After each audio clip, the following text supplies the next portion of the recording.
ইসরায়েলের সাথে হামাসের যুদ্ধের 2 বছরে গাজায় এমন কিছু গ্রুপ কাজ করেছে যারা ইসরায়েলকে সহায়তা করেছে।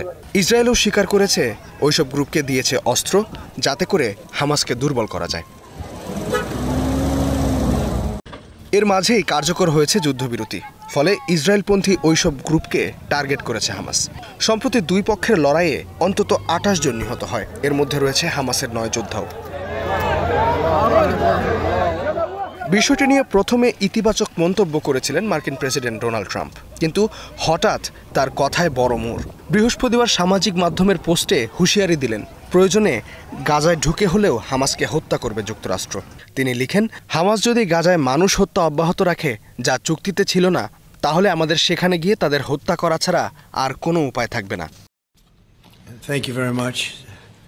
তবে ট্রাম্প এটিও স্পষ্ট করেছেন, এ অভিযানে যুক্তরাষ্ট্রের সেনাবাহিনী সরাসরি অংশ নেবে না।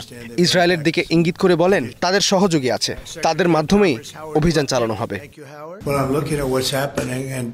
আমরা দেখছি কি ঘটছে, আমরা দেখব তারা কেমন আচরণ করে। ভালো আচরণ করলে ভালো, কিন্তু যদি তা না হয় তাহলে আমরা এর ব্যবস্থা নেব। ট্রাম্পের মধ্যস্থতায় হওয়া 20 দফা শান্তি চুক্তির প্রথম ধাপে গত 10 অক্টোবর কার্যকর হয় যুদ্ধবিরতি। তবে এখনও প্রতিদিন চুক্তি ভঙ্গ করে ফিলিস্তিনিদের হত্যা করে যাচ্ছে ইসরায়েলি বাহিনী। এদিকে গাজায় এমন নড়বড়ে যুদ্ধবিরতির মাঝেই ইউক্রেন যুদ্ধ বন্ধে ফের তৎপর হয়েছে ট্রাম্প।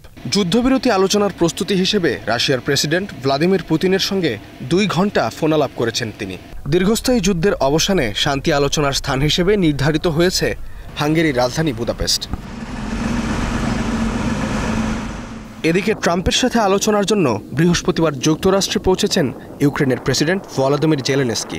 ধারণা করা হচ্ছে তিনি রাশিয়ার বিরুদ্ধে অভিযান পরিচালনায় অতিরিক্ত সামরিক সহায়তা চাইবেন। ইস্তেহাদুল মাহমুদ, স্টার নিউজ।